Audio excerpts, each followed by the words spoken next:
Imagina una lámpara encendida en una habitación silenciosa. La llama es pequeña, pero constante. Afuera, el mundo exige, discute, acelera. Dentro, esa luz parece tener su propio pulso. Así quiero que entres a la historia de Séneca. No con prisa, no como quien colecciona datos, sino como quien se sienta a escuchar a un hombre que vivió en la orilla del poder intentando, cada día, no incendiarse por dentro. Este viaje no es un desfile de nombres ilustres, es un manual íntimo para el martes a las 8 de la mañana, cuando el ánimo se tensa y la voz se adelanta a la razón. Vamos a escuchar sus palabras no como mármol antiguo, sino como herramientas que hoy caben en tu bolsillo. Si cierras los ojos un instante, quizás reconozcas esta sensación. Hay ruido por todas partes, demasiadas notificaciones, demasiados asuntos pidiendo turno, y aún así te descubres respondiendo sin pensar, elevando el tono cuando te aprietan, callando cuando deberías cuidar un límite. Te prometes que la próxima vez no caerás y sin embargo vuelves a hacerlo. La frustración se acumula y la paz se escurre. Lo que falla no es tu inteligencia ni tu buena voluntad. Falla el gobierno interior, esa sala de control desde la que decides cómo leer lo que ocurre y qué haces con ello. Los estoicos la llamaron hegemonicón, en lenguaje simple, tu capacidad de elegir. Séneca dedicó su vida entera a entrenarla, con aciertos y contradicciones, con rigor y también con ternura. Hay vidas que deslumbran por los triunfos, la de Séneca interesa por los conflictos. Fue escritor brillante, consejero de emperadores, hombre rico y a la vez predicador de sencillez. Lo admiraron y lo acusaron. No fue un santo impecable, fue un ser humano que se propuso vivir con coherencia en medio del torbellino. Por eso sirve, porque lo contradictorio no invalida la búsqueda, la afina. Donde otros esconden sus flancos, él deja ver su taller, admite sus dudas, corrige lo que puede, transforma golpes en ejercicios. Cuando analiza la ira, no moraliza, la disecciona como un médico observa una fiebre para bajar la temperatura sin dañar el cuerpo. Cuando habla del tiempo, no regaña, te muestra por dónde se escapa y te sugiere hábitos concretos para conservarlo. Cuando propone clemencia, no pide blandura, te enseña una fuerza que ordena sin humillar. Este comienzo tiene 3 compases. El primero es el del origen, Córdoba y Roma, una casa donde la palabra tenía peso, un niño de salud frágil que aprende a no dramatizar el dolor y a cuidar la mente con la misma atención con que otros cuidan el cuerpo. El segundo es el de la formación, maestros exigentes, austeridad voluntaria, baños fríos para templar la voluntad, lecturas que no engordan el ego sino que sostienen el día, entrenamiento de la lengua para que no hiera en vano. El tercero es el del exilio, Córcega como laboratorio donde se apaga el ruido de la corte y queda lo esencial, un banco de madera, un cuaderno, el mar y el trabajo silencioso de convertir el resentimiento en método. Hablemos del tono. La filosofía, si no sirve para ordenar una conversación difícil, si no ayuda a dormir con menos nudos, si no enseña a decir que no sin culpa, sirve de poco. En Séneca encontrarás la voz de quien escribe a un amigo para sostenerlo. Prueba esto, evita aquello, vuelve a lo que te hace bien, no persigas lo que te dispersa. Sus cartas son compañía sin estridencia. Sus tratados no acumulan citas para impresionar, nombran males y prescriben remedios. Cuando dice la ira es una locura breve, lo hace para que, la próxima vez que te arda el pecho, recuerdes que un minuto de pausa puede salvar un vínculo y tu propio nombre. Cuando repite que no es poco el tiempo que tenemos, sino mucho el que malgastamos, te ofrece un espejo para mirar tu agenda sin vergüenza y con decisión. Quizá te preguntes si es posible vivir así entre pantallas encendidas y horarios apretados. La respuesta no es heroica, es humilde. Se puede por pequeños actos. Un segundo de respiración antes de responder. Una pregunta por hechos antes de suponer.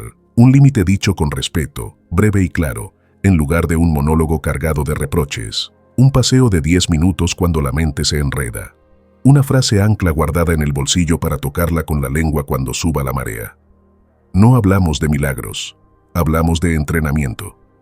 Como toda artesanía, requiere paciencia, repetición y una atención cariñosa a los detalles. Avanzaremos con calma y con imágenes que ayuden. Verás a un joven frágil que aprende a templar su ánimo sin negar su cuerpo. Verás a un orador que descubre que la claridad pesa más que el brillo.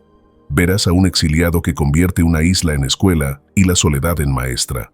Te invitaré a mirar esas escenas como espejos. Cuando hablemos de ira, recordarás tu último estallido. Cuando hablemos de tiempo, mirarás en qué te pierdes. Cuando hablemos de clemencia, pensarás en las personas sobre las que tienes poder, aunque sea pequeño. Un hijo, un equipo, un cliente, un compañero. Nadie es emperador, pero todos tocamos el poder como trato, la posibilidad de dañar o de cuidar. Ahí se juega la filosofía. También habrá advertencias, encontrarás contradicciones, verás riqueza al lado de la prédica de sencillez, cargo al lado de elogios de retiro. No las barreremos bajo la alfombra, las pensaremos sin morbo y sin coartadas. La filosofía que vale no nos deja impecables, nos da recursos para corregirnos. Séneca se corrigió tantas veces como cayó. En esa gimnasia reside su autoridad. No lo seguiremos como devotos ciegos, caminaremos con él como con un tutor severo y justo, que exige lo posible y acompaña lo difícil. Antes de entrar a la primera escena, te propongo una intención pequeña y concreta. Elige una. Guardar silencio 3 segundos cuando te provoquen. No regalar la tarde a un hilo inútil. Terminar lo que empezaste antes de abrir otra ventana. Decir que no sin adornos cuando algo no te conviene. Escríbela. Si puedes, léela en voz baja. La intención convierte el relato en práctica. Sin ella, esto sería solo una historia bien contada. Con ella, puede convertirse en oficio. El oficio de gobernarte para que tu palabra vuelva a pesar más que tu impulso. Apaga un poco la luz, deja que la llama siga ardiendo y ven. En la penumbra, una voz se acerca y te habla al oído sin elevarse. No promete grandezas, promete compañía y método. Dice que la vida es larga si sabemos usarla, que la ira pide gobierno y que el poder sin clemencia se destruye a sí mismo. Te invita a caminar desde Córdoba hasta la isla, del aula del maestro al borde del baño tibio donde terminará su historia. No por morbo, sino para aprender a vivir con pulso entero. Aquí empieza el viaje. Antes de comenzar, quiero que declares tu compromiso dejando en los comentarios: gracias, Séneca, por tu legado. Esa frase será tu recordatorio de que no estás aquí solo para escuchar una historia antigua, sino para reconocer que las palabras de un sabio pueden seguir guiando tu vida hoy. Al pronunciarla, reconoces que el tiempo es tu posesión más valiosa y que mereces usarlo con claridad, propósito y dignidad. Este es el momento de honrar el pasado y al mismo tiempo comprometerte con tu presente, demostrando que la sabiduría de Séneca no se ha perdido, porque ahora también vive en ti. Sin más preámbulos, empezamos. Orígenes y formación. Séneca nació en Córdoba, la Córdoba de la Hispania romana, en una casa donde la palabra tenía peso. Su padre, Séneca el Viejo, fue orador y recopilador de declamaciones. Llenó cuadernos con muestras de juicio, ironías, estrategias de persuasión. En ese ambiente de frases medidas y respuestas agudas, el niño Lucio Anneo Séneca aprendió temprano a escuchar el tono tanto como el contenido, a distinguir el argumento de la espuma. No tuvo, sin embargo, la ventaja de un cuerpo robusto. La tradición cuenta una salud frágil, una respiración a veces corta, una tos recurrente que exigía cuidados. Esa fragilidad no lo quebró, le enseñó a no dramatizar el dolor y a encontrar en la mente una habitación segura cuando el cuerpo exigía descanso. La familia se trasladó a Roma, el gran puerto de ambiciones y oficios. Allí, el joven Séneca conoció maestros que lo marcaron. Uno de ellos fue Átalo, el estoico.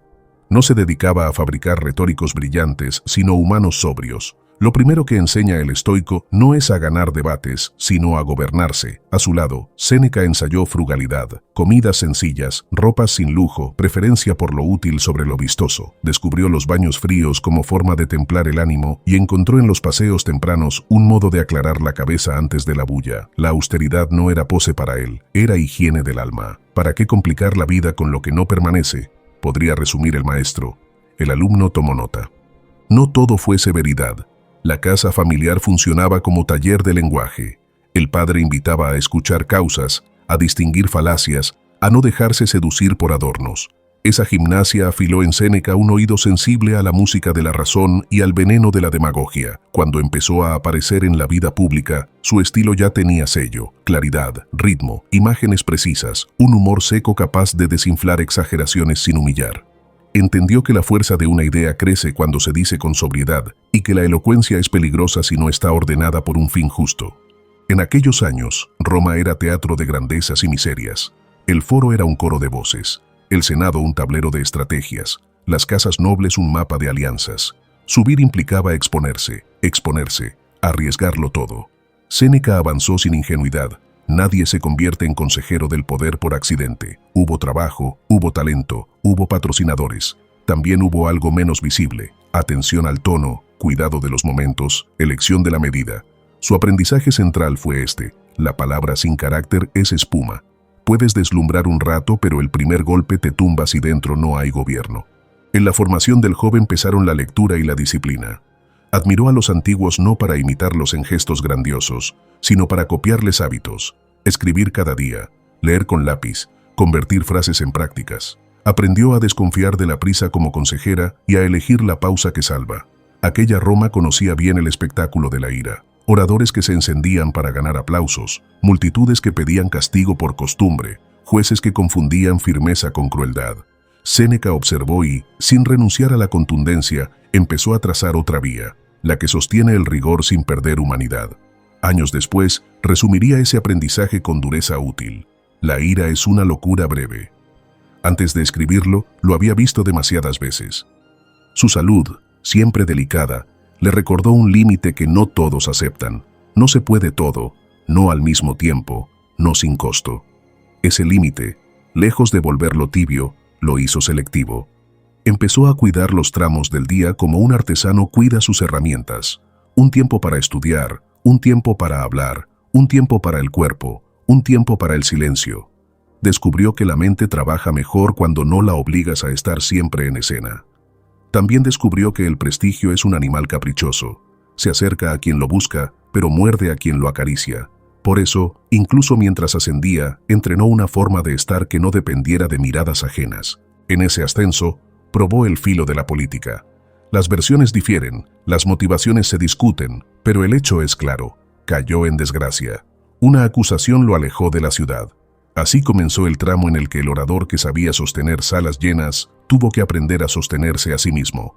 Antes de esa caída, su vida tenía la densidad de la capital. Después, tomó la densidad del retiro. Lo que había leído se volvió medicina. Las máximas se volvieron prácticas. La pregunta por la virtud dejó de ser asunto de aula para volverse asunto de supervivencia. De su padre conservó el amor por la palabra exacta, de Átalo, el músculo de la frugalidad, de su fragilidad, la humildad para reconocer límites. Con esa mezcla, el joven de Córdoba, convertido en escritor en Roma, empezó a perfilar al Séneca que conocemos: el que pregunta qué hacemos con la ira cuando prende, el que señala que el tiempo no falta, se regala, el que pide a quien manda que elija la clemencia no por blandeza, sino por inteligencia política y cuidado del conjunto. No era un teórico alejado del mundo, era un práctico que iba archivando en su cuaderno remedios para vivir sin destruir. Visto desde hoy, su origen tiene algo de anuncio. La casa de palabras lo preparó para decir, el cuerpo frágil lo educó para medir. Los maestros lo acostumbraron a preferir lo esencial. La ciudad lo entrenó en lucidez. La caída lo obligó a consolidar todo eso. No contamos esta etapa para coleccionar escenas, sino para preparar el oído. Lo que viene no es una leyenda lisa, es un camino con grietas aprovechables. Si te detienes a oír con calma, notarás que cada paso suyo deja una práctica, y las prácticas, a diferencia de los eslóganes, resisten.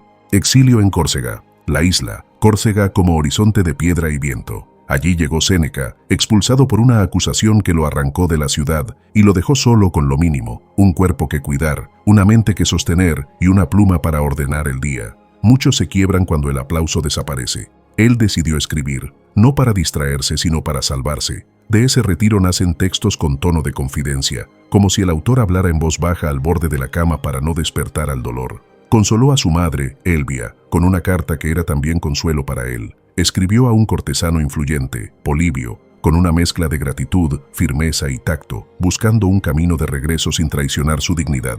Ensayó la voz que más usaría después: clara, sobria, útil. Córcega le enseñó una economía nueva.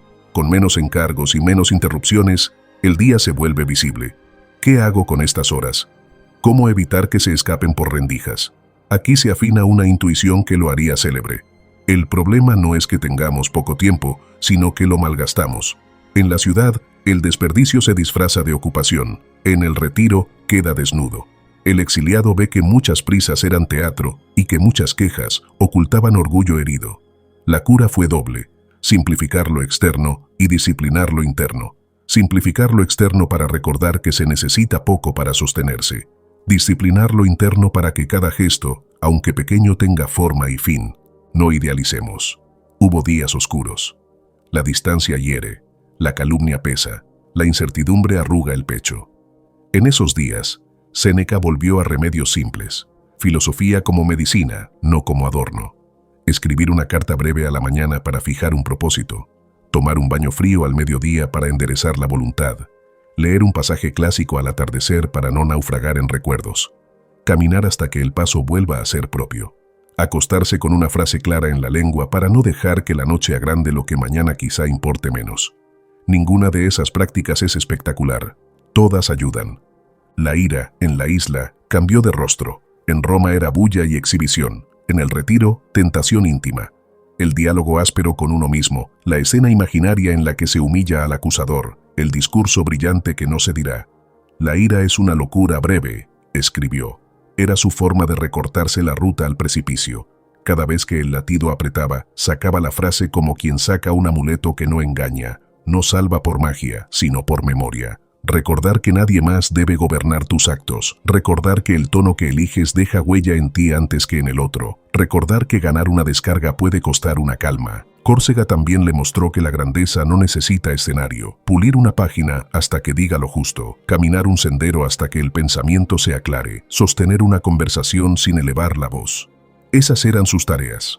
El aplauso nunca llega a una isla. Por eso es el lugar perfecto para descubrir si lo que haces vale por sí mismo.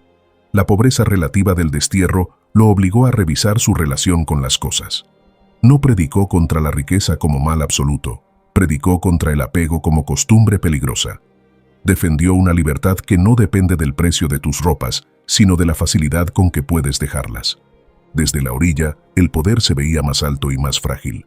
Comprendió que aconsejar a quien manda es a la vez oportunidad y riesgo. En ese laboratorio silencioso apareció la idea de la clemencia como resplandor del poder, no como debilidad, sino como inteligencia que evita costos inútiles. Un castigo puede arreglar una escena y estropear 10. Un gesto de clemencia puede enseñar más que 1000 amenazas. Aquel germen florecería más tarde cuando regresara a la corte, pero entonces aún no lo sabía. Escribía, caminaba, ordenaba, consolaba. Ese trabajo sin testigos lo estaba modelando. La isla fue espejo sin adornos. Le mostró su rostro real, un hombre que se cansa, que se enoja, que añora, que aprende. Esa humanidad no le restó autoridad, se la dio. Nadie aprende de un mármol. Aprendemos de alguien que cae y se levanta. En cada carta de Córcega late una invitación a la mesura que no humilla, a la fortaleza que no grita, a la serenidad que no adormece. Si la vida te exilia, y a veces exilia sin mover el cuerpo, cuando te quedas fuera de una conversación, de un proyecto, de un plan, puedes convertir ese borde en taller. El silencio, bien usado, afina. El tiempo pasó y aparecieron nuevas manos. Una emperatriz, Agripina, vio en él al tutor que podía formar a un heredero. Llegó la carta de regreso. Era el llamado a volver a la ciudad con otra piel. Pero antes de abrir esa puerta conviene cerrar esta. Al salir de la isla, el escritor no dejó atrás sus hábitos. Volvió a Roma con una lámpara que había probado al aire libre. Seguía siendo pequeña, pero ahora era más fiel. Con ella, se propuso iluminar pasillos oscuros, llevar a la corte la idea de que la fuerza, sin clemencia, se autodestruye, y que la prisa, sin razón, se vuelve error. Si hoy escuchas esto en medio de tu propio exilio, una pausa forzada, una espera larga, un trabajo que se acabó, una relación que cambió, toma de Córcega 2 regalos. 1. La posibilidad de hacer del día una pieza con forma, aunque nadie la vea. 2. La certeza de que la ira puede convertirse en claridad si la pones a trabajar. Cierra los ojos un momento. Pregúntate qué podrías simplificar mañana sin resentimiento. Pregúntate qué frase te serviría para cortar el impulso cuando apriete. Escríbela. Guárdala. No es un hechizo, es un recordatorio. Hay batallas que no se ganan con gritos, sino con hábitos que te devuelven el gobierno de ti. Aquí termina la isla y empieza nuevamente la ciudad. Regreso al centro del poder, tutor del heredero. Vuelve la ciudad como un oleaje que promete brillo y muerde con espuma. A Séneca lo llama Agripina con la urgencia de quien entiende que educar a tiempo es más barato que corregir tarde. No lo convoca para adornar la corte con frases elevadas, lo convoca para lo más difícil, formar el carácter de un adolescente que, de pronto, tendrá el imperio bajo la mano. Junto al prefecto Burrus, sobrio y eficaz, El filósofo regresa con la lámpara que encendió en Córcega y la tarea de encender otra en un cuarto ajeno. Ese regreso no es triunfo, es disciplina. La isla le enseñó a empezar por dentro.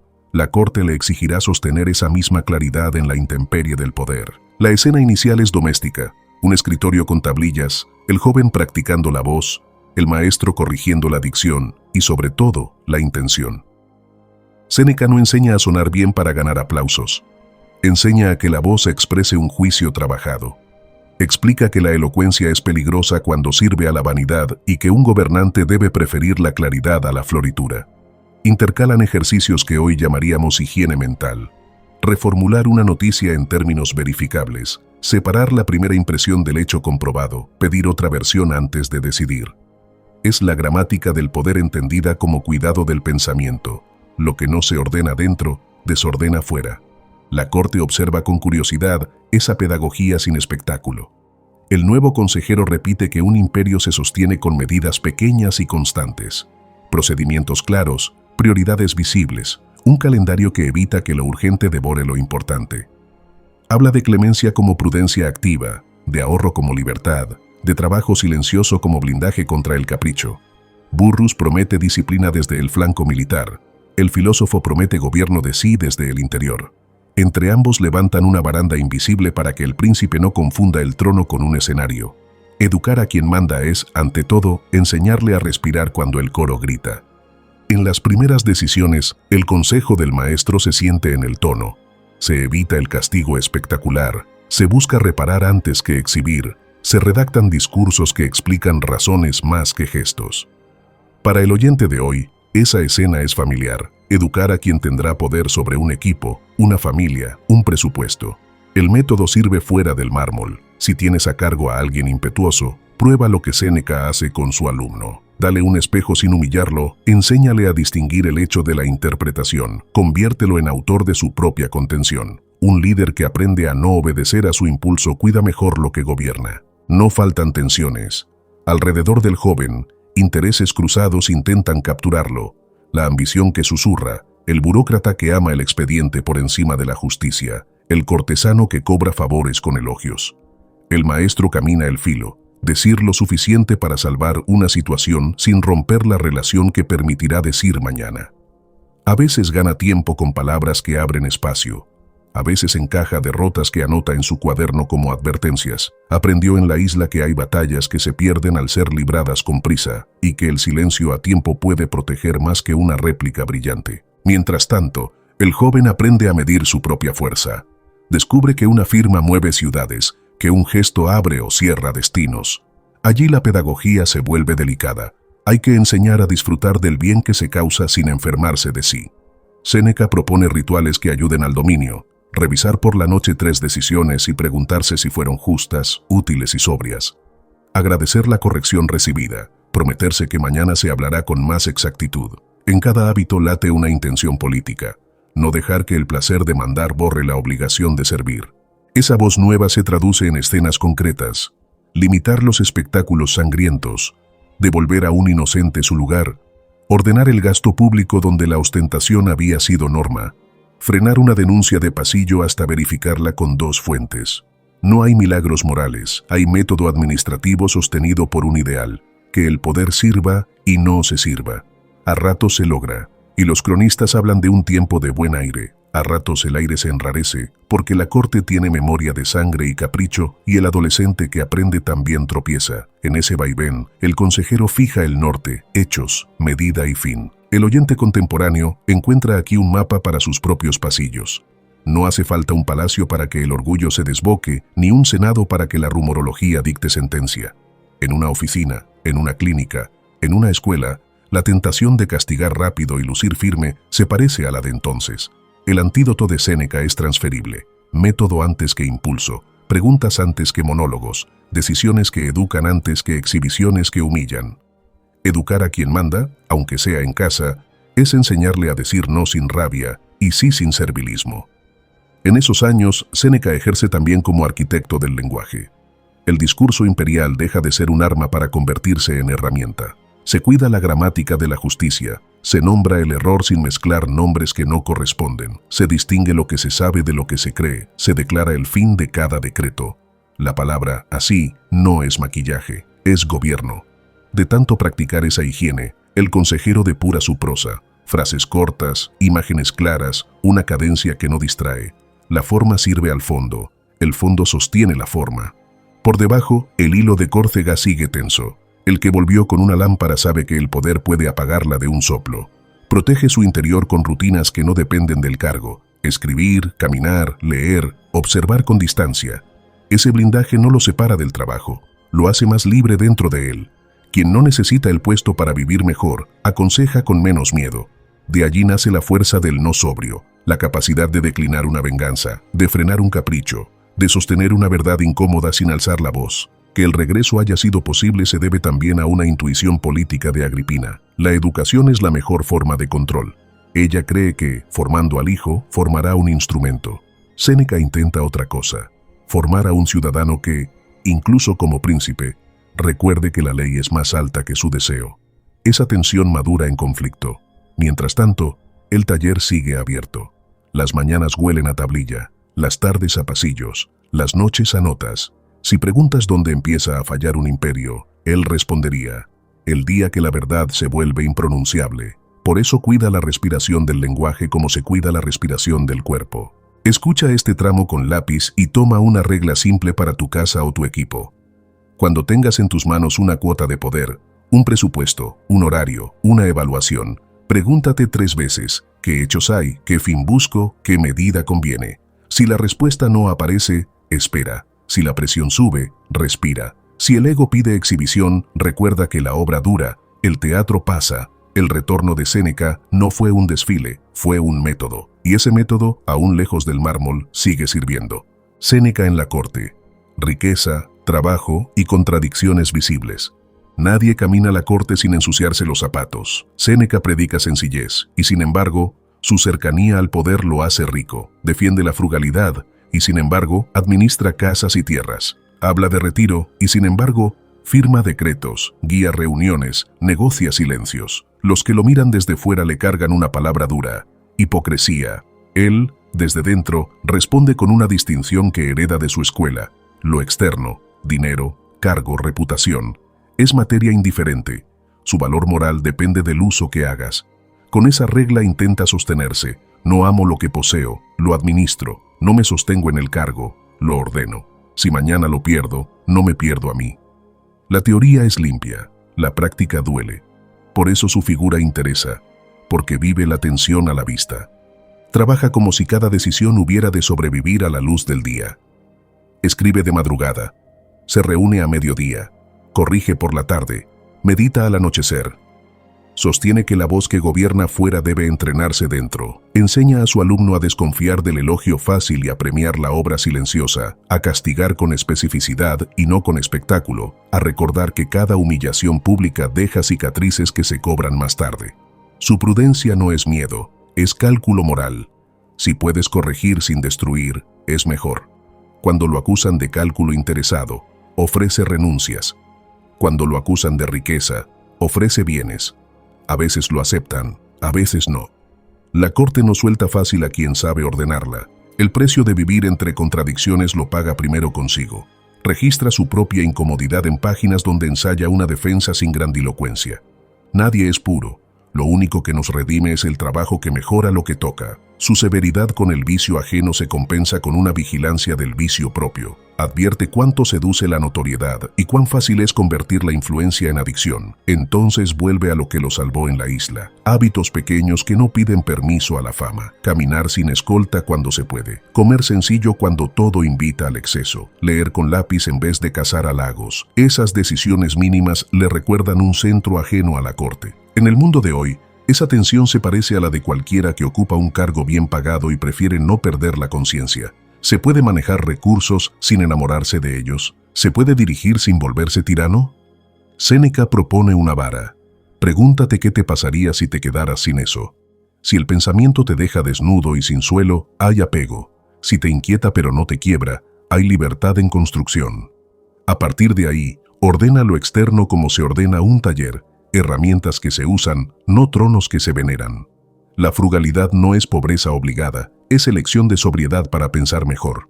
La biografía apila escenas donde esa regla se prueba. Cuando el clima se vuelve irrespirable, pide retirarse. No se le concede y vuelve a su puesto con la misma compostura. En otra ocasión, devuelve parte de su fortuna como gesto pedagógico y como cortafuegos. Los enemigos llaman teatro a ese desprendimiento, los discípulos, ejemplo.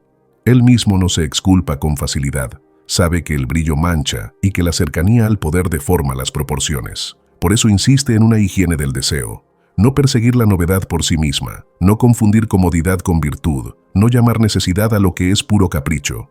La acusación más corrosiva es la de incoherencia. Séneca no la esquiva, la piensa. Al lector moderno le conviene seguirlo en ese ejercicio. Coherencia no es congelamiento, es trayectoria, no es una foto sin mancha. Es una película donde se ve al personaje corrigiendo el ángulo. Una vida sin cambios sería sospechosa. La nobleza de carácter se mide en la capacidad de volver a la línea cuando el entorno te empuja a salirte. En las cartas que vendrán, esa tesis se hará método. Progreso no es no caer, progreso es tardar menos en levantarte y dejar menos daño alrededor. Trabajar en la corte también le enseña a nombrar la presión con su nombre real.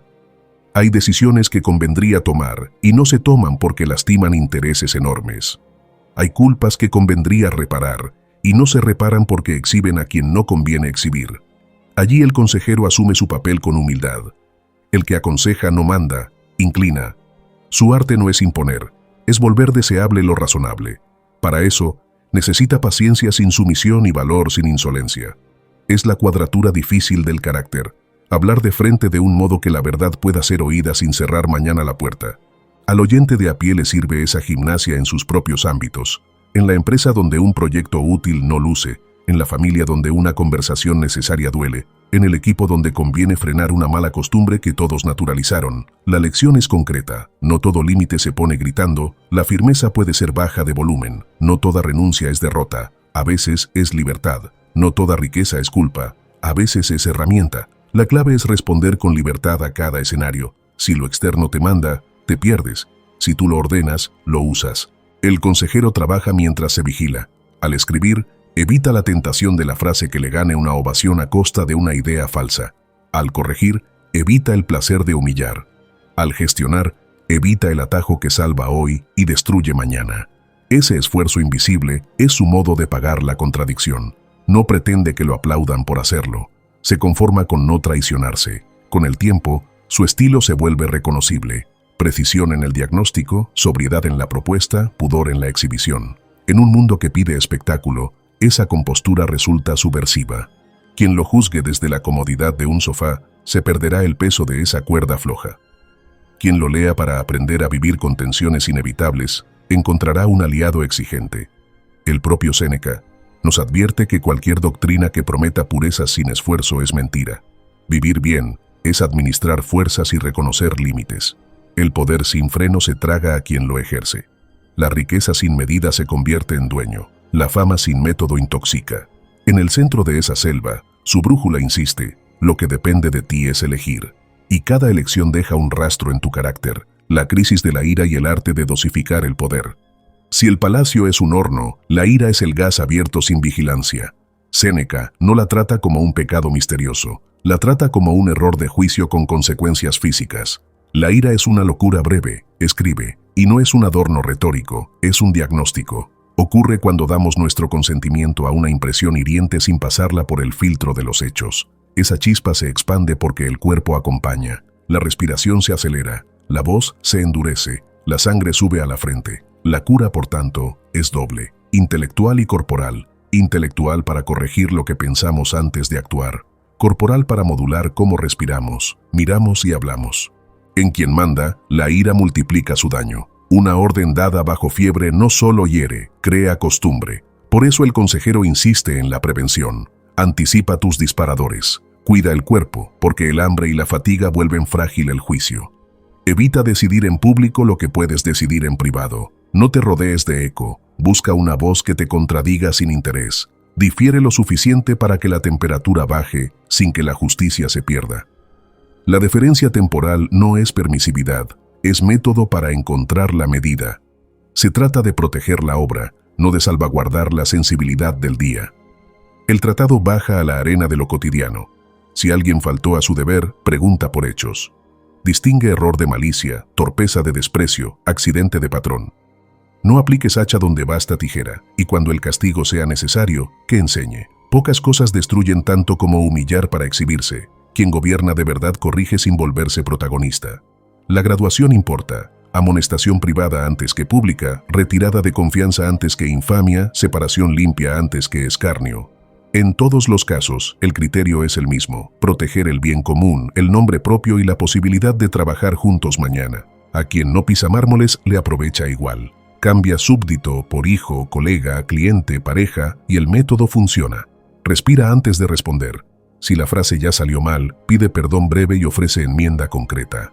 Si el asunto está demasiado caliente, pospón con sobriedad. Mañana lo hablamos con calma, quiero hacerlo bien. Si te enciendes por un texto, levántate, camina, vuelve y reescribe sin adjetivos. Si un tercero trae chismorreo, corta la cadena con cortesía. Prefiero hablarlo con la persona. El objetivo no es ganar la escena, es salvar el vínculo y la obra. La trampa más sutil es confundir justicia con venganza. La justicia ordena, la venganza desordena. La primera mira el futuro, la segunda se emborracha con el pasado. La justicia cuida estándares, la venganza acaricia heridas. Por eso la clemencia, bien entendida, no es mano blanda, es mano exacta. Perdona donde el perdón repara, no donde perpetúa. Separa donde la cercanía hace daño, no donde podría enseñar. No decides por sensibilidad fluctuante, decides por el fin que quieres construir. No siempre se acierta, y por eso conviene revisar la decisión en frío para aprender. El cuidado de uno mismo ocupa un capítulo silencioso, no solo para no herir a otros, sino para no dejarse herir por uno mismo. Cada explosión deja resaca, desgasta el respeto propio, roba sueño. Séneca propone un antídoto nocturno: revisar el día sin látigo, anotar dónde te encendiste y dónde te contuviste, preparar una frase para la próxima vez. Esa continuidad, mañana y noche, convierte el consejo en hábito. El hábito al final vale más que la iluminación del mediodía, es humilde, pero sostenible. Para quien dirige equipos, el libro es un manual de cultura. La ira en cascada, del jefe al mando, del mando al empleado, del empleado a casa, crea un clima de miedo que impide pensar. La contención en cascada crea confianza. La gente se atreve a decir lo que ve, a corregir sin temblar, a equivocarse sin desaparecer.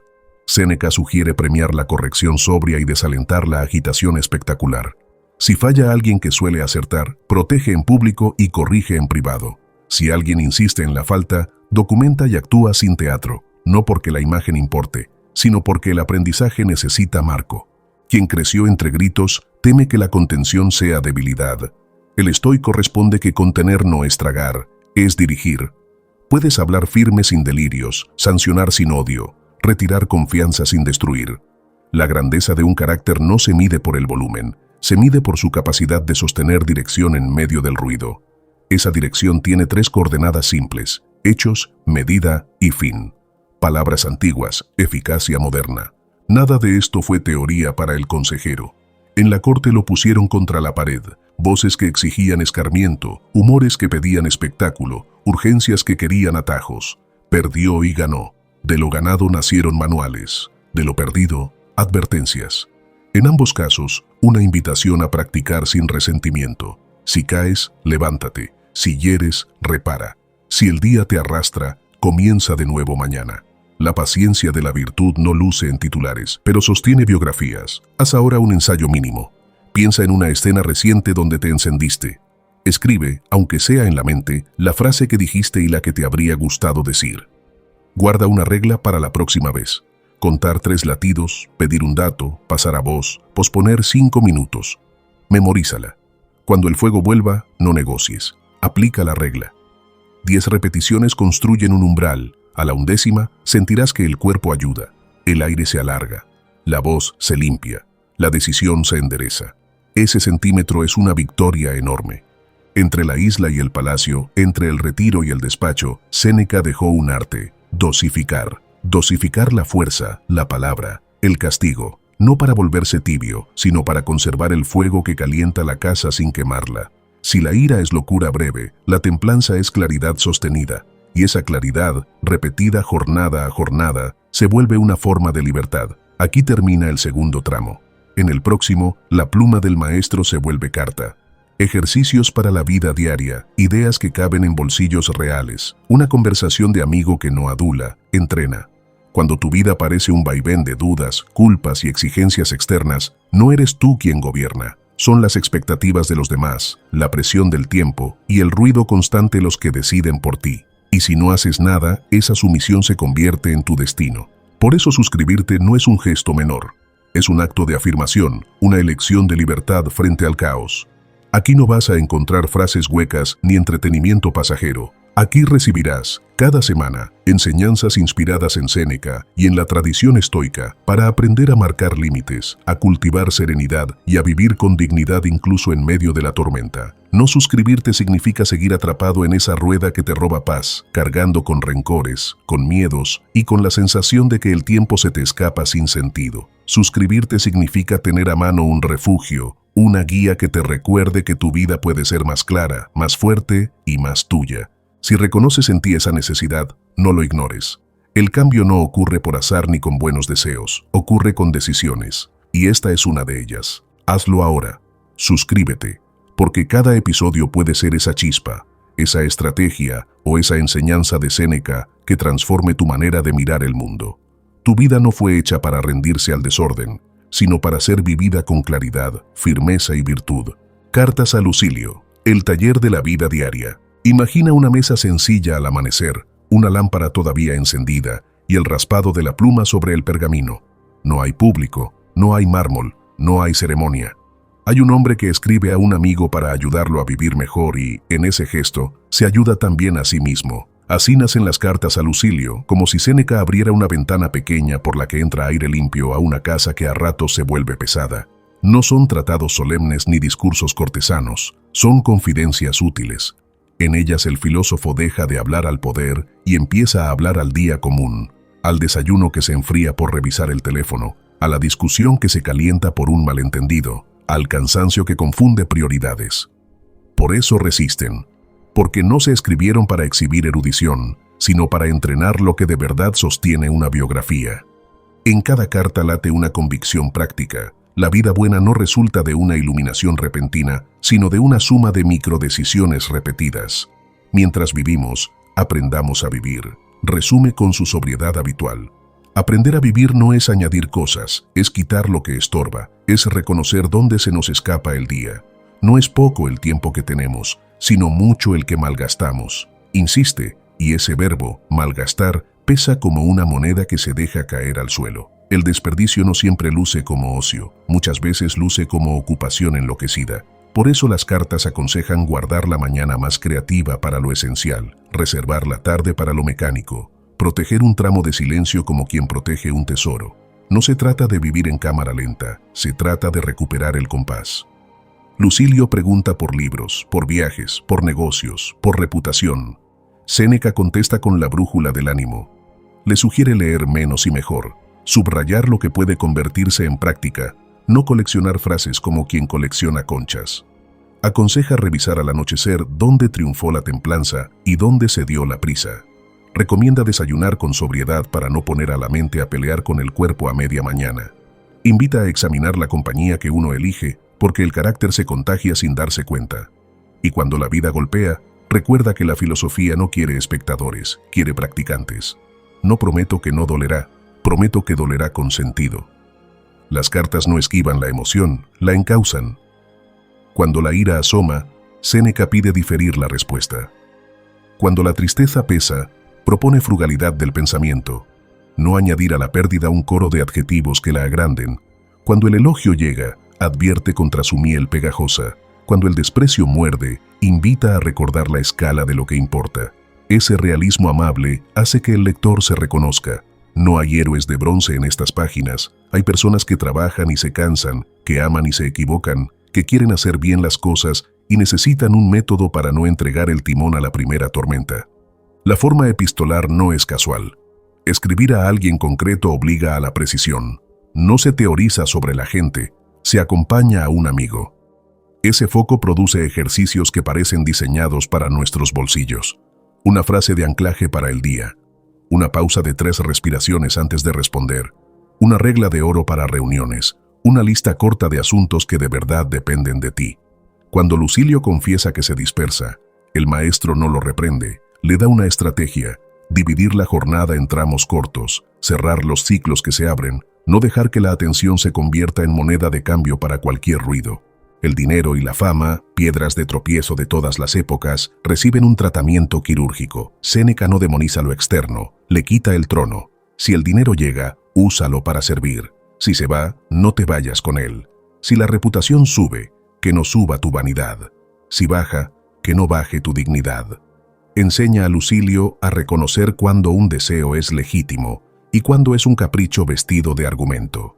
Y cuando la culpa por el pasado aparece con su teatro, lo invita a lo más difícil: aprender a perdonarse sin abaratar el estándar, reparar donde se pueda y seguir, porque el daño mayor no lo causa el error, sino el hábito de quedarse a vivir en él.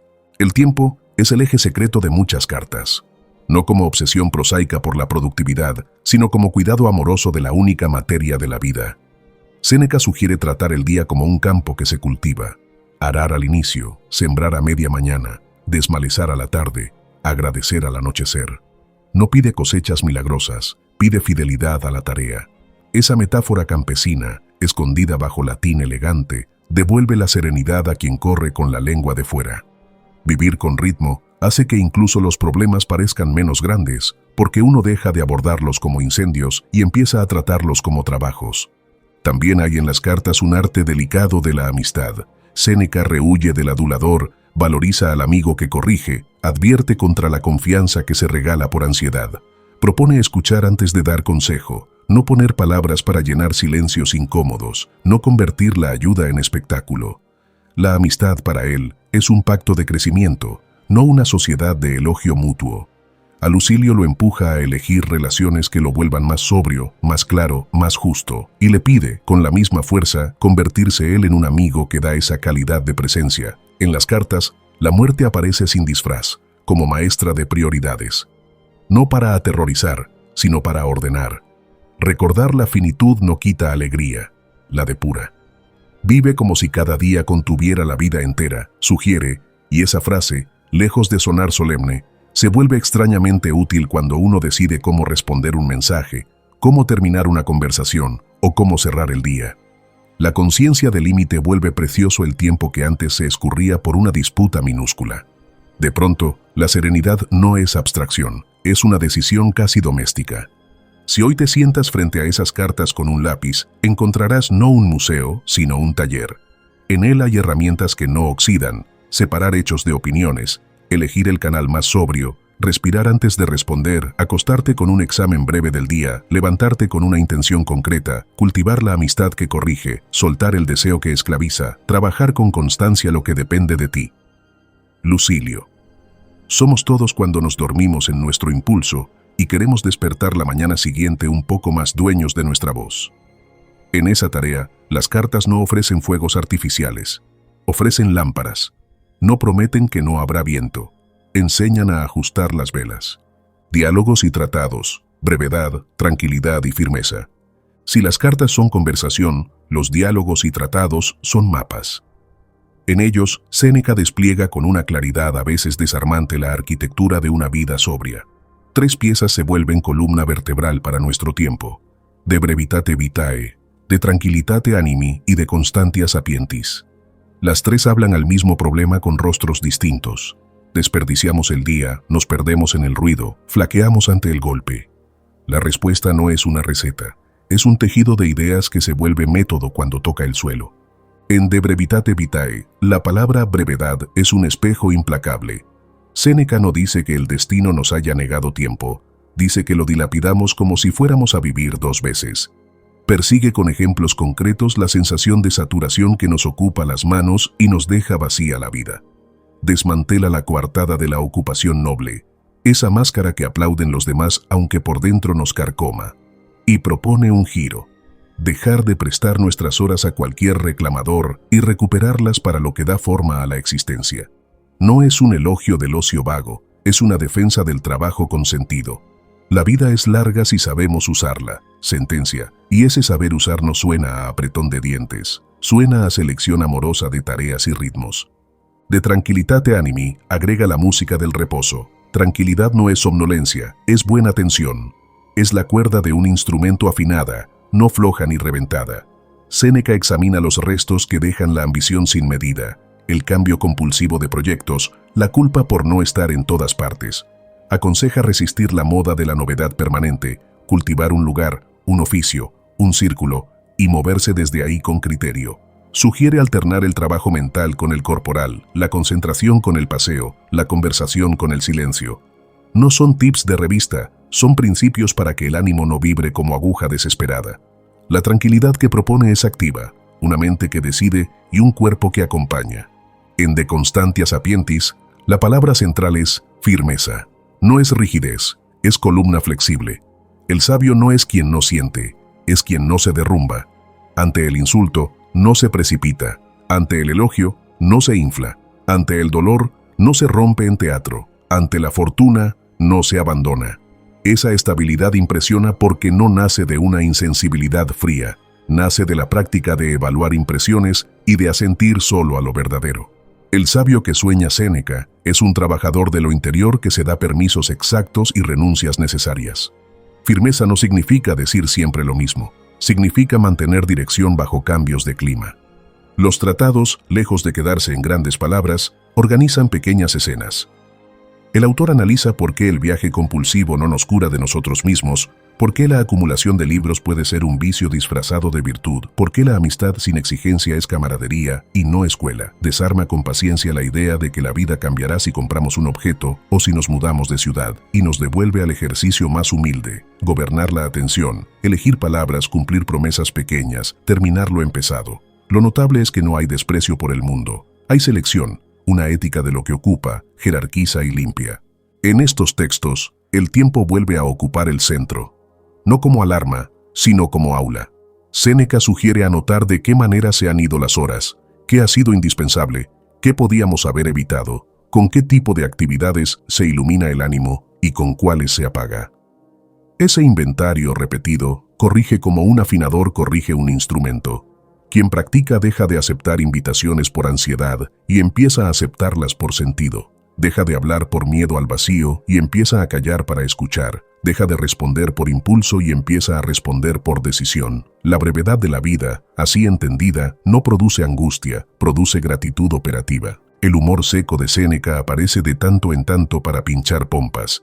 Se burla con elegancia de la solemnidad que se mira al espejo y celebra la franqueza que admite cansancios y límites. No se enorgullece de su severidad, la administra.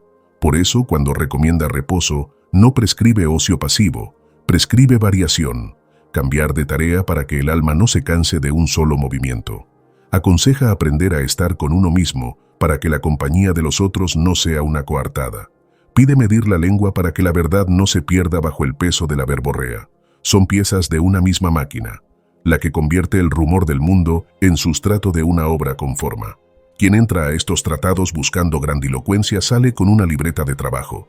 En ella hay indicaciones para días reales. Cómo administrar la prisa, cómo detectar cuando un deseo nos usa, cómo separar cansancio de desánimo, cómo decir no sin enemistarse con uno mismo. La tranquilidad se vuelve verificable cuando, al caer la noche, el recuento deja menos nudos. La brevedad se vuelve oportunidad cuando uno consigue reservar una hora al oficio que da sentido. La firmeza se vuelve hospitalidad cuando, ante el golpe, uno elige no descargar contra quien tiene al lado, sino cobrar aire y hablar en su momento. Ese es el legado profundo de los mapas de Séneca. No dibujan un paraíso ideal, señalan caminos caminables. Naturales cuestiones y tragedias, ciencia, escena y carácter. De pronto el consejero que disecciona emociones y administra cortes aparece mirando el cielo y preguntándose por cometas, relámpagos, terremotos, inundaciones. Naturales cuestiones es el libro donde Séneca vuelve científico sin dejar de ser moralista. Quiere entender cómo funciona el mundo para habitarlo con menos miedo y más modestia. No busca exhibir erudición técnica, busca una reconciliación entre nuestra pequeñez y el orden grandioso que nos contiene. La curiosidad aquí es higiene del ánimo. Quien conoce teme menos, confía más y discute menos por supersticiones. Esta atención al tejido del cosmos va de la mano con su ética cotidiana. La misma razón que sirve para no estallar sirve para estudiar el rayo sin atribuirlo a caprichos divinos. La física estoica que asoma en estas páginas tiene una música que hoy nos sorprende por su modernidad. El mundo como un todo viviente, animado por un aliento encadenador que lo recorre, una coherencia que llamaban logos. No es frío mecanicismo, es inteligencia del conjunto. Desde esa perspectiva, la libertad humana no consiste en romper la trama, sino en asentir a su ritmo con elecciones justas. Investigar fenómenos naturales no es profanar el misterio, es cuidar la mente para que no levante ídolos donde hay causas. Séneca observa, compara, critica explicaciones flojas y prefiere suspender el juicio antes que inventar. En ese suspenso hay humildad y hay temple. Pero lo natural no lo separa de lo humano. Cuando describe un torrente desbordado, piensa en la cólera que arrasa una casa. Cuando examina la sequía, piensa en el ánimo exhausto. Cuando mira un cometa, piensa en las reputaciones que brillan y pasan. Su física metaforiza sin banalizar, busca conexiones que enseñen. El lector aprende a sospechar de la explicación fácil tanto en el cielo como en la mesa, y entiende que estudiar las causas no enfría el corazón, le da un lecho para no derramarse por cualquier hendidura. La naturaleza, así, vuelve a ser maestra, enseña proporcionalidad, devuelve escala, alivia vanidades. Del laboratorio abierto del cielo, pasamos al teatro. Las tragedias de Séneca son la otra cara de su taller moral. Allí los personajes no pasean ideas, padecen pasiones. Medea, Tiestes, Fedra, Hércules furioso, Agamenón, Edipo, nombres que concentran fuego.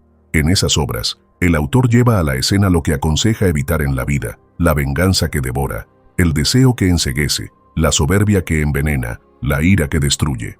No predica desde una cátedra, muestra desde la sangre, y al mostrar, educa. El espectador ve hasta dónde puede llegar un impulso cuando no encuentra medida, y sale del teatro con una alarma nueva. No quiere parecerse al tirano que rugió ni a la víctima que se convirtió en verdugo.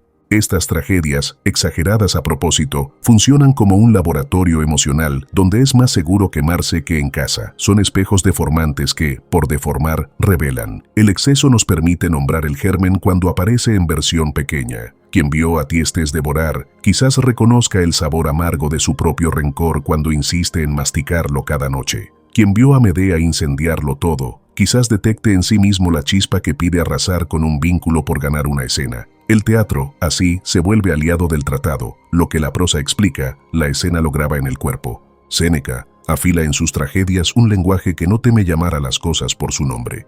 No cultiva una estética de la crueldad por gusto, cultiva una didáctica de la consecuencia.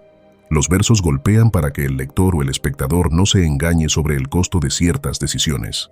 Al mismo tiempo, aparece una compasión sin sentimentalismo. Incluso el monstruo tuvo una chispa humana que se perdió por el camino. No se trata de justificar lo injustificable, se trata de aprender que nadie está vacunado contra el exceso. Eso enseña humildad y urge hábitos. De vuelta a naturales cuestiones, la atención por las causas desemboca en una ética de la responsabilidad. Comprender que el mundo tiene leyes y ritmos inspira a vivir dentro de ellos con inteligencia, no como extranjero permanente. El destino, entendido como coherencia del todo, no condena a la pasividad, al contrario, le da a la acción humana su terreno y su medida. Elegir no es romper la red, es tensar un hilo sin arrancarlo. Desde esa visión, la serenidad deja de parecer un lujo y se vuelve una forma de justicia. Quien se contiene, cuida la trama. Un hilo une la ciencia y el teatro de Séneca. Ambos buscan escala. La ciencia para no agrandar supersticiones. El teatro para no achicar culpas. En ambos casos, el lector recibe un regalo civilizatorio. Aprender a pensar mejor lo que ve y a sentir con más gobierno lo que le pasa. Esa combinación produce carácter. No carácter de pose, sino esa mezcla de sobriedad, curiosidad y firmeza que hace habitable una casa, un equipo, una ciudad. Si hoy levantamos la cabeza del teléfono y miramos el cielo, tal vez experimentemos algo de lo que movía al romano en su mesa. La nube pasa, el viento cambia, la luz regresa. Todo se mueve y, sin embargo, hay una música que podría sostenernos si aprendemos a escuchar. Y si después entramos en un teatro o leemos una tragedia y vemos exageradas nuestras pasiones, quizás salgamos con un deseo nuevo de medir. Medir no para encogerse, medir para durar. El científico y el dramaturgo dentro de Séneca se dan la mano para hacernos una propuesta adulta: entender más y reaccionar menos, imaginar lo peor para elegir mejor, mirar el conjunto para cuidar la parte que nos toca. En este bloque, el filósofo que aconsejaba al príncipe nos dejó herramientas para el ciudadano que quiere custodiar su día. Cartas que afinan hábitos, tratados que ordenan prioridades, escenas que corrigen vanidades. No hay promesa de pureza, hay promesa de trabajo. Y en ese trabajo, la serenidad no es un mito, es una disciplina modesta que suma. Respirar antes de hablar, preguntar por causas antes de acusar, aceptar el límite antes de destruir el vínculo. Guardar un tramo de cielo en la agenda. Ese repertorio practicado sin ruido hace que la vida pese menos donde duele y más donde vale. En el próximo tramo, la lámpara se acercará al borde final. Conspiración, retirada, muerte y legado. Allí veremos si lo escrito soporta la última prueba y qué queda para quien decide, desde hoy, cultivar una vida con medida. La conjura de Pisón y la muerte de Séneca. La ciudad seguía latiendo como un corazón nervioso cuando el consejero, ya cansado de pasillos y de rumores, empezó a retirarse del ruido. Había pedido alejarse, había devuelto parte de sus bienes, había dejado que otros ocuparan el centro de la escena. Los años en la corte le habían enseñado que la cercanía al poder calienta demasiado el ánimo y que si uno no se cuida, termina respirando humo todo el día. Así que buscó aire. En su villa, fuera del tumulto, volvió a una disciplina que conocía: levantarse temprano, escribir antes de que el mundo hablara, caminar al sol, leer en voz baja como quien conversa con un amigo. Quería que la lámpara que había traído de Córcega no se apagara por una corriente de palacio. Nadie puede adivinar la marea, pero sí construir un muelle para cuando suba. Esa era su tarea silenciosa.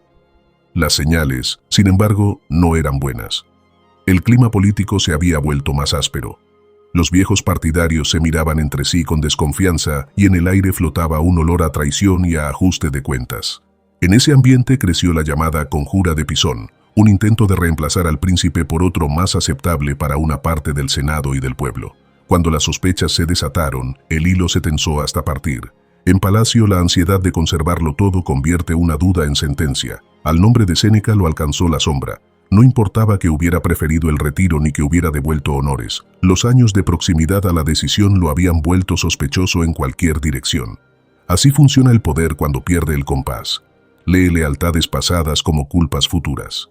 El mensajero llegó sin anunciarse, con la frialdad de quien trae un papel que no admite argumento. La orden era clara: debía morir. No hubo juicio, no hubo defensa, no hubo abogado con toga blanca. Hubo un destino comunicado con la impersonalidad de un sello. En ese instante, el filósofo que había escrito tanto sobre la muerte, sobre el deber de mirarla de frente para que no asuste más de lo que debe, se encontró con su examen final. Podía llorar su injusticia o podía volver a su método. Eligió lo segundo. Llamó a los suyos, miró a su esposa, tomó aire. En la casa se hizo un silencio extraño, ese silencio que separa la vida diaria de los momentos que la marcan para siempre. Alguien lloró. Él pidió calma, no para escenificar fortaleza, sino para poder decidir con claridad.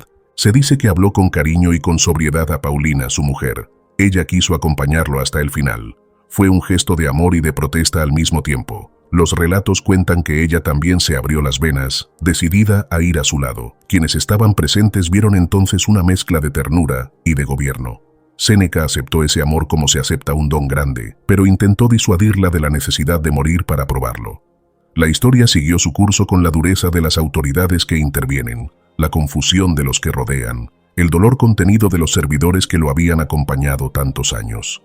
En medio de la agitación, él buscó postura, la mejor que conoce un estoico en el borde, la de quien no pretende mandar al mundo, solo mandarse a sí mismo.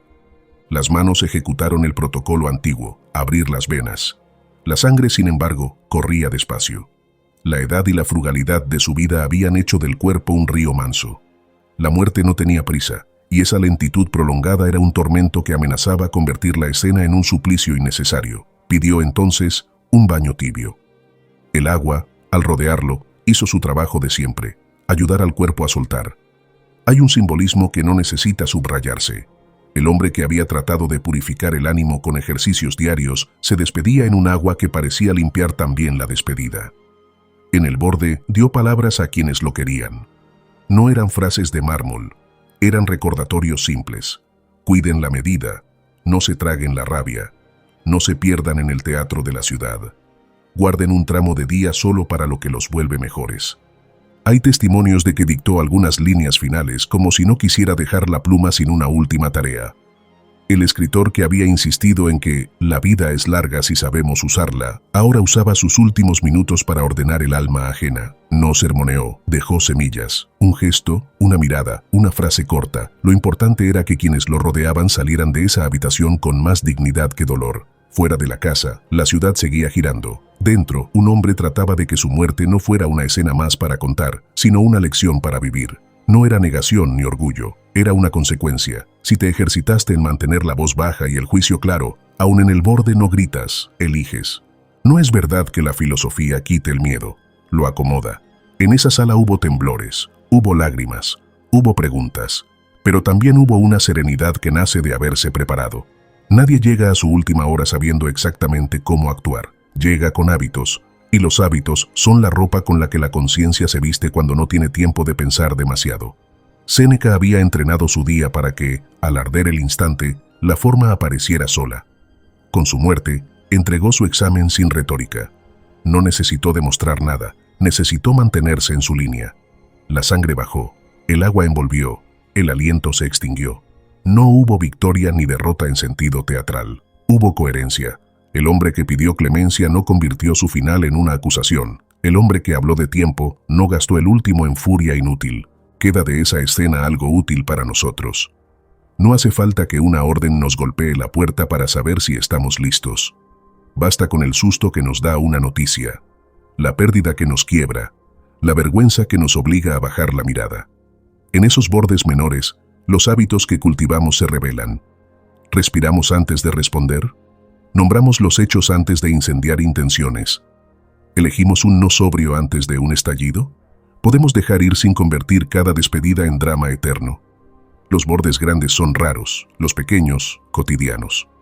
Si practicamos en estos, quizás entonces, cuando un día venga un mensajero que no admite argumentación, encontremos en el cuerpo una memoria que nos sostenga. La muerte de Séneca no limpió sus contradicciones ni borró las quejas que algunos tenían contra él.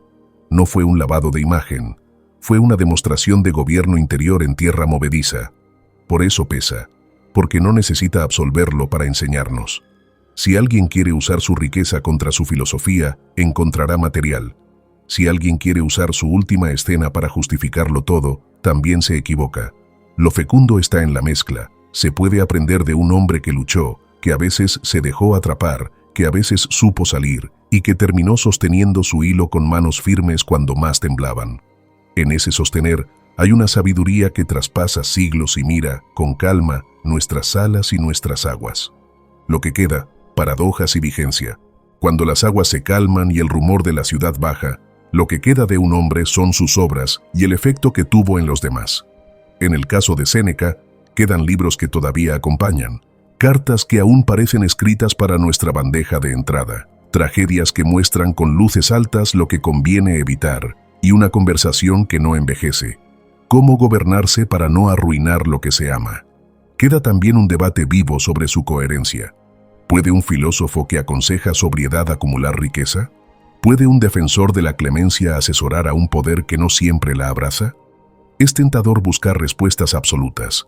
Más útil es reconocer el terreno donde eso se discutió. Un mundo que no premia a los íntegros con escenarios puros, sino con cuerdas flojas. Allí, la autoridad moral no es una capa de bronce, es una práctica cotidiana que se tensa y se corrige. Su figura nos obliga a hacer una distinción que nos sirve mucho hoy. Una cosa son los principios, otra, las condiciones. Los principios te dicen hacia dónde, las condiciones te dicen cuánto puedes caminar cada día sin quebrarte. Séneca defendió principios claros, la virtud como bien superior, el dominio de sí como libertad verdadera, la clemencia como inteligencia política, el tiempo como materia noble, la palabra exacta como herramienta de gobierno. Las condiciones, en cambio, fueron rugosas, una corte con intereses cruzados, un príncipe con derivas, una fama que vigilaba y tentaba, una riqueza que lo cubría y lo comprometía. En ese cruce, su valor pedagógico es mayor. Mostró cómo aplicar principios sin autoengaño y sin la arrogancia de quien cree que el mundo es una sala ordenada para su virtud. De su prosa nos queda una herramienta resistente a modas. Su estilo eligió la claridad por encima del ornamento. Escribía como quien limpia un vidrio, no como quien se mira en él. Por eso sus frases sobreviven a los siglos. La ira es una locura breve. No es poco el tiempo que tenemos, mucho lo malgastamos. La vida es larga si sabemos usarla. Son sentencias que no deslumbran por retorcidas, sino por exactas. A manos de lectores impacientes, esas frases podrían volverse consignas. A manos de practicantes, se vuelven reglas de bolsillo. La diferencia la hace el uso. Si cada máxima abre un hábito, el libro se vuelve compañero. Si cada máxima se cita en una reunión y se olvida al salir, el libro se vuelve decoración. En el campo del trabajo y del liderazgo su legado es más actual de lo que parece. Propone designar responsables por mérito y no por ruido. Sugiere posponer decisiones en caliente. Anima a reparar en privado antes que humillar en público. Invita a combinar exigencia con cuidado. Esa combinación, tan simple de decir y tan difícil de sostener, crea culturas donde la gente puede pensar sin miedo y corregir sin vergüenza. Si alguna vez te has preguntado por qué un equipo no habla cuando ve un error, mira si hay ira en cascada o exhibicionismo de sanciones. Si alguna vez te has preguntado por qué los proyectos no mejoran, mira si alguien premia la corrección sobria o si todos están ocupados alimentando un teatro constante. Allí Séneca tendría mucho que decir con su voz baja y su dedo en el calendario. En la vida privada, su vigencia toca fibras reconocibles. El consejo de reservar un tramo de día para lo esencial suena hoy casi subversivo. Defiende que la mente necesita horas sin interrupción para producir algo con forma. Advierte contra el viaje como huida, contra la lectura acumulativa que no se convierte en acción, contra la amistad de elogio que evita la verdad por miedo a perder aplauso. Recomienda dormir con un examen breve del día y levantarse con una intención concreta. No pide heroísmos, pide fidelidad a lo pequeño. En ese sentido, su ética no es un traje de gala, es ropa de trabajo.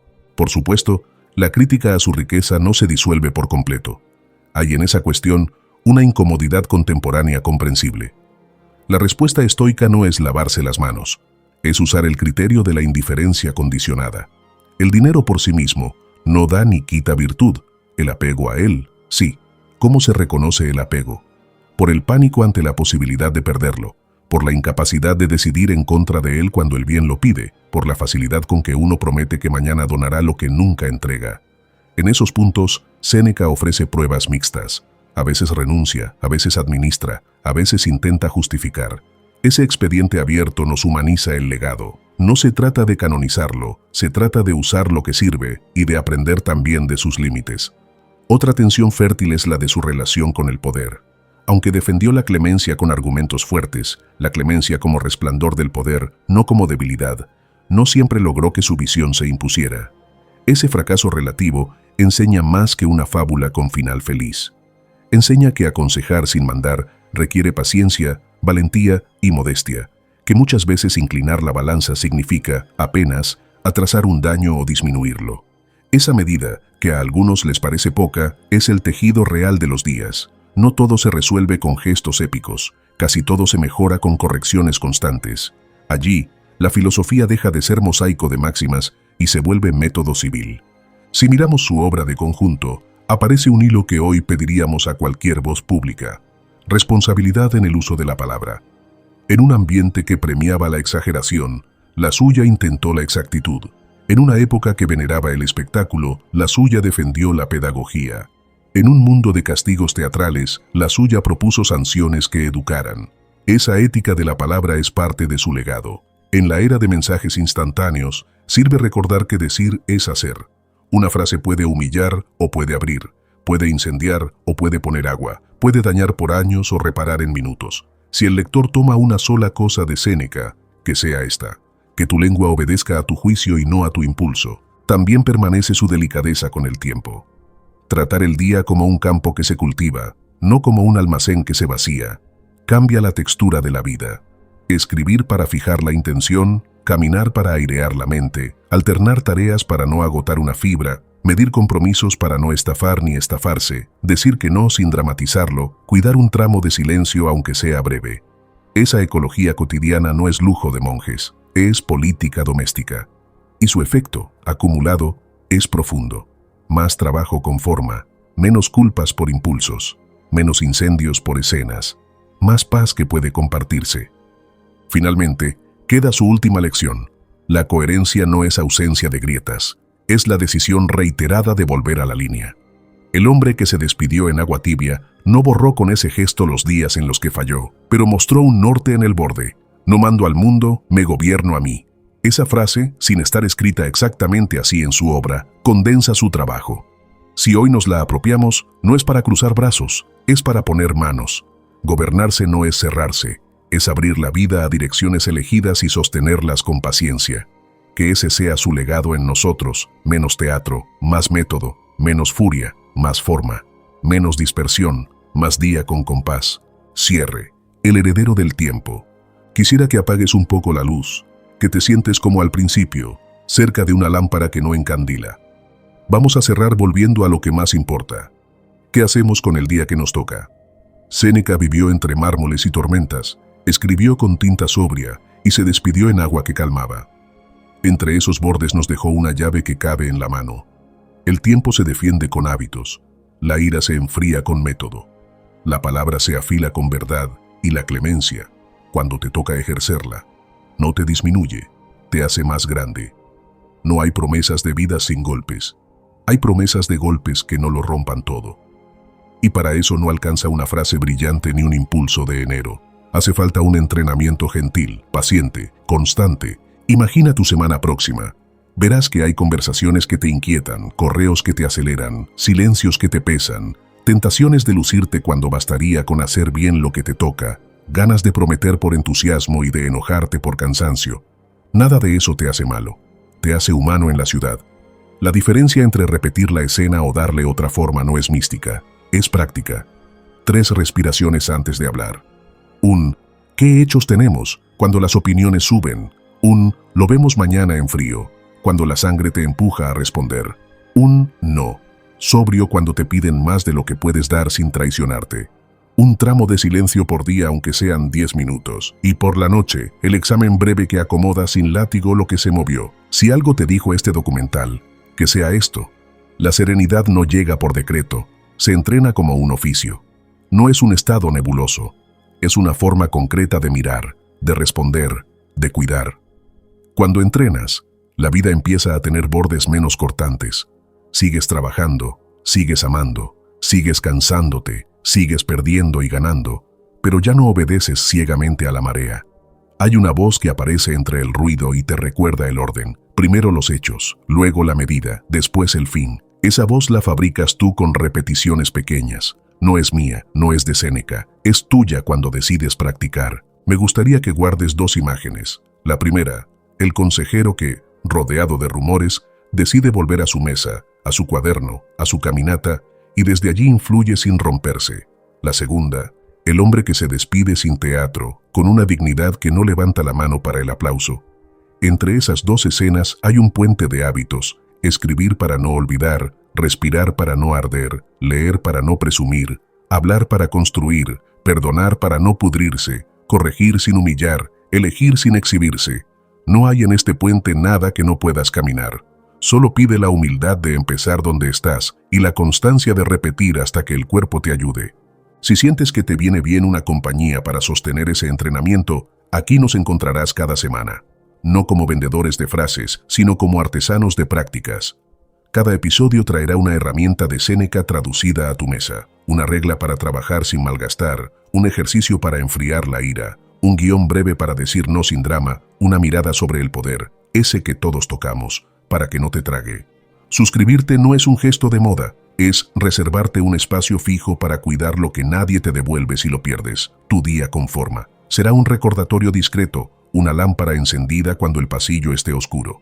No hace falta que te comprometas con grandes fanfarrias, basta con una decisión tranquila. Si este viaje te habló al oído, si en algún rincón reconociste tus propias batallas, si te gustaría probar lo que un hombre antiguo propuso para vidas como la nuestra, haz de este lugar un aliado. Déjanos estar en tu semana como un pequeño taller donde afilas la voz y aquietas la mano. Cuando dentro de unos meses mires atrás, quizá notes que respondes con menos ruido y con más sentido, que te vas a dormir con menos nudos, que tus síes pesan de verdad y que tus noes no necesitan discurso, que el día dejó de ser un campo arrasado y se volvió un jardín que trabajas con paciencia. Antes de apagar, toma aire y escribe una sola intención para mañana. Puede ser mínima, guardar una pausa, cortar un rumor, decir una verdad con tono justo, cerrar una tarea antes de abrir otra, dejar el teléfono en otra habitación cuando estés con quien amas. Las intenciones pequeñas son promesas que un carácter en construcción puede cumplir. Cumplida una, la siguiente será un poco más grande. La serenidad crece así, sin ruido. Y cuando la vida vuelva a apretar, tendrás algo que no te quita ni la prisa ni la sospecha. Una ciudad interior con puertas bien puestas. Gracias por llegar hasta aquí. No te prometo que no volverás a enojarte, ni que el mundo se volverá dócil. Te prometo que, si entrenas, la ira durará menos, tu palabra dañará menos, tu tiempo se escapará menos y tu dignidad tropezará menos. Es una promesa humilde, pero es la que sostiene biografías enteras. Levanta ahora la mirada. En algún lugar, otra lámpara como la tuya sigue encendida. Su luz no es de mármol, es de práctica. Que esa luz, semana a semana, encuentre en ti a su heredero. Tu voz es esencial aquí. Cada reflexión fortalece y eleva nuestra comunidad, reflejando el verdadero valor de cada individuo y contribuyendo a nuestra identidad estoica compartida. La reflexión que reciba más apoyo será fijada como estandarte de esta comunidad de mentes estoicas. Una comunidad que no huye del dolor, sino que lo atraviesa con coraje, con sabiduría, con honor. Y si aún hay algo en ti que pide más, entra en nuestra página oficial, estoicismoparaganadores.com. No para entretenerte, sino para transformar tu manera de vivir. Allí encontrarás las herramientas que pueden ayudarte a templarte por dentro, a volver cada día a ti, a ese lugar donde nada ni nadie te arrebata la paz. Además, al adquirir un producto digital, no solo te llevas una herramienta para tu crecimiento, también te conviertes en parte de esta misión. Nos ayudas a seguir expandiendo el estoicismo como refugio y guía para miles de almas que luchan cada día por no rendirse. Tu aporte fortalece este podcast, lo mantiene vivo y lo impulsa a llegar a quienes más lo necesitan. Gracias a ti, esta comunidad no deja de crecer, ni de despertar conciencia. No lo olvides, estoicismoparaganadores.com. Nos vemos en nuestro próximo encuentro en Estoicismo para Ganadores, donde seguiremos explorando las riquezas de la sabiduría estoica aplicada a la vida moderna. Ahora, aprovecha la oportunidad de profundizar en el estoicismo con nuevas sesiones recomendadas del podcast. Síguenos para no perderte ninguna reflexión que podría ayudarte justo en ese momento en que sientas que todo te supera. Cada lunes, miércoles y viernes publicamos episodios pensados para acompañarte cuando la vida pesa, cuando cuesta mantener la calma, cuando necesitas una palabra que te recuerde quién eres. No seguirnos es arriesgarte a perder justo esa lección que podría devolverte la paz que vienes buscando. Hasta que nos encontremos de nuevo, recuerda, eres el único dueño de tu percepción, el creador de tu paz y el guerrero de tu propia batalla. Este es el legado del estoicismo, el arte de ser invencible,